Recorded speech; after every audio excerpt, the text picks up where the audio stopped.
ঘটনা গত 27 তারিখে 27/2/2025 গত বৃহস্পতিবার বিকাল 5টার সময় আমার ব্যবসায়িক প্রতিষ্ঠান শাহজাদপুরের কনফিডেন্স সেন্টার বিল্ডিং 2 লিফটের 11তে আমার অফিস। সেখান থেকে আমি বিকাল 5টার দিকে আমার ব্যবসায়িক প্রায় 19 লক্ষ টাকা নিয়ে বিল্ডিংয়ের নিচে নামি। প্যাকেট করা ছিল টাকাগুলো 1000 টাকার বান্ডিল। ওই দিন ব্যাংক বন্ধ হয়ে যাওয়ার কারণে যে বেলা থাকতেই আমার বাসা বসুন্ধরায় আমার ওয়াইফকে ফোন দেই যে বেশ কিছু টাকা আছে, টাকাগুলো বাসায় রেখে আমি আবার অফিসে আসি। তো অফিস থেকে নেমে যখন আমি বিল্ডিংয়ের সামনে দাঁড়াই, অপরিচিত প্রায় 2-3 মিনিট আমি গাড়ির জন্য ওয়েট করতেছিলাম। তো আমার নিজস্ব যে গাড়িটা, আমার ব্যবহার করা গাড়ি, এই গাড়িটা প্রবলেমের কারণে, আপনার ইঞ্জিনের কিছু যান্ত্রিক ত্রুটির কারণে এটা ওয়ার্কশপে প্রায় 10 দিনের উপর এটা ঠিক করার জন্য, মেরামত করার জন্য দেওয়া হয়েছে।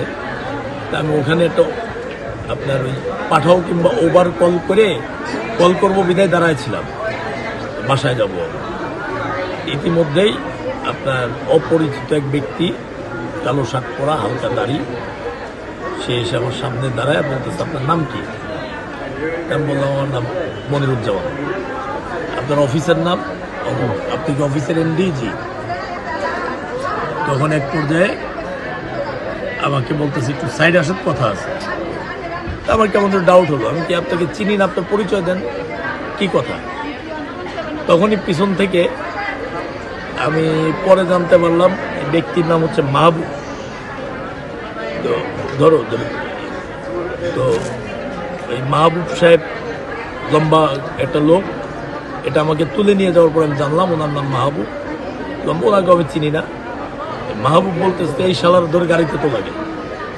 হ্যাঁ, তো তখন আমি পিছন থেকে আমাকে 5-7 জন এসে ঘিরে ফেলল। সব ইয়াং ছেলে পেলে, সবার বয়স 22 থেকে 26 এর মাঝামাঝি, 26-28। এক পর্যায়ে আমি অনেক ধস্তাধস্তি, প্রথম চোটে এসে আমার কাছ থেকে টাকার ব্যাগটা নিয়ে নিল।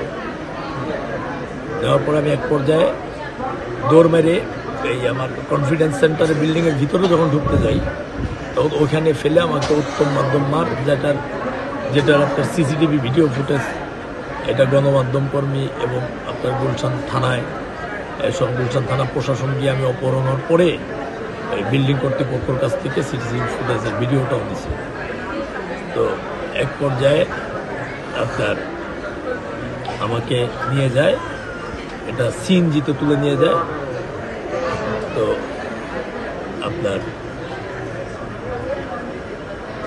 এটা হচ্ছে 5:30-6টার দিকে ঘটনা।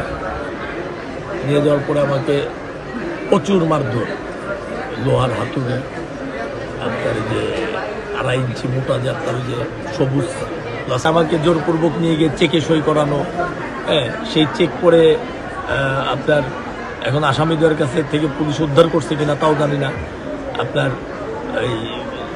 চেকটা আমি এক পর্যায়ে সিনায় নিয়ে নিয়েছিলাম আমাকে উদ্ধার করার সময়। তো আপনার স্ট্যাম্পে সই করাতে চাইছিল, স্ট্যাম্প পুলিশ উদ্ধার করছে। আমার 2টা মোবাইল উদ্ধার করছে। আমার ইনস্ট্যান্ট আমার অ্যাকাউন্ট থেকে যাদের অ্যাকাউন্টে টাকা ট্রান্সফার করে নিয়েছে 3 লক্ষ, সেই অ্যাকাউন্ট নাম্বারগুলো দিলাম, সেটাও জাস্টিফাই পুলিশ করছে কিনা জানি না। ব্যাংক স্টেটমেন্টের কি আমার ওই মোবাইল অ্যাপসে দিয়ে দিয়েছি, আমি স্ক্রিনশট দিয়েছি তাদেরকে, কোন কোন অ্যাকাউন্টে কত লাখ টাকা দিয়েছে। আজকে আমার সাথে এরকম ঘটনা ঘটতেছে, কালকে অন্য আরেকজনের সাথে ঘটবে। এটার বিচার যদি এরকম না পায়, তাহলে দেশের আইনের প্রতি মানুষের শ্রদ্ধা থাকবে না।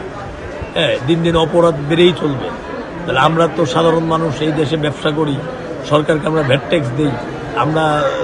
আমি না হয় একটা ব্যবসায়ী, একটা সাধারণ মানুষের উপর যখন এরকম ঘটনা ঘটবে, সে মানুষটাও যদি এরকম বিচার না পায়, তাহলে আমরা কোথায় গিয়ে দাঁড়াবো? এই দেশের সাধারণ নাগরিক কোথায় গিয়ে দাঁড়াবো? এই যে আমাকে পুলিশের সাথে বৈষম্য বিরোধী ছাত্র আন্দোলনের নেতৃবৃন্দ গিয়ে উদ্ধার করলো, এরকম প্রোটেকশন আমাদেরকে প্রশাসন কয়দিন দিয়ে রাখবে? আদালত তো এগুলো খতিয়ে দেখা উচিত।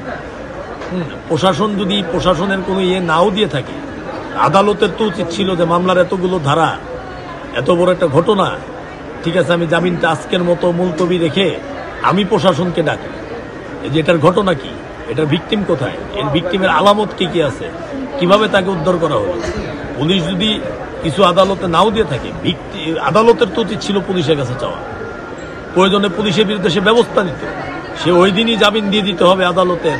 তাহলে এইখানে আমরা কি ভেবে নিব? তাহলে আদালতও কি, বিচারও কি এখন আর কি টাকার বিনিময়ে বিকৃতি হচ্ছে কিনা, এটা তো আসলে আমাদের ভাবার বিষয়। এখন এতদিন তো জানতাম বাংলাদেশের বিচার ব্যবস্থাটা অন্তত আমরা সাধারণ নাগরিক আদালতে গেলে বিচারটা আমরা পাই। প্রশাসন, থানা, পুলিশ একটু সমস্যা হলেও আদালতে গেলে আমরা 100% বিচার না পেলেও 80%, 70% বিচার পাই আমরা। এখন তো দেখতেছি সেই জায়গায় 10% বিচারেরও সম্ভাবনা নেই। এখন তো পুলিশ সঠিক, আদালতই দেখতেছি গরমিল। এত বড় একটা এজাহার, পুলিশ কি আলামত দিল না দিল সেটা পুলিশের বিষয়। আদালত এজাহার থেকে, মামলার ধারা থেকে আদালতের উচিত ছিল পুলিশের কাছে চাওয়া। এটার ঘটনা কি, সে জামিনটা দিত, একদিন পরে দিত, 2 দিন পরে দিত।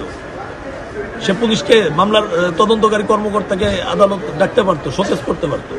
সর্বশেষ আপনি কি চান এখন? আমি চাই এই ঘটনার সাথে যারা জড়িত তারা জামিনে বের হয়ে আসছে, নানান মাধ্যমে, হয়তো সরাসরি আমাকে না, নানানভাবে আমার কানে আসতেছে। আমার বিল্ডিং এর নিচে আশপাশের দোকানে এসে নাকি খোঁজ খবরও নিচ্ছে, তাদের পরিচয় দিচ্ছে না, উনি কি অফিসে আছে কিনা। এখন এটা কারা, এদের সদস্য হইতে পারে এই সিন্ডিকেটের।